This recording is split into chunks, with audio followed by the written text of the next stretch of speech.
hivyo yale ambaye tunapitia kama taifa tutayatatua, na tumeanza vizuri. Vijana wetu wa Gen Z wameongea na tumewasikiza. We have listened to them. We have heard them. Mimi naomba hawa watoto wangu, my daughters, my sons, please, we have heard you.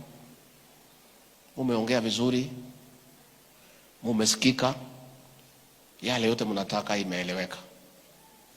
Ninamuomba tafadhali msikubali tena kurudi kwa barabara, kwa sababu watu wenye nia mbaya wamehijack ile kitu yenu ilikuwa mzuri, kuanza wizi na kuharibu mali, si ndio?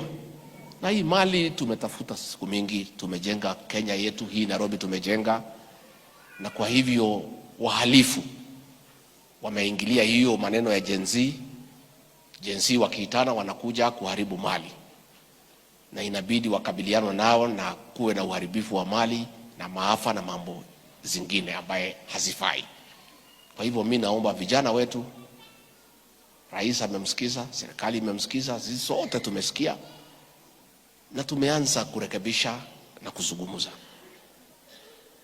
So our children, our sons and daughters, please, we plead with you as your parents that we have heard you and you have made your point. You don't need to rub it in. It's enough.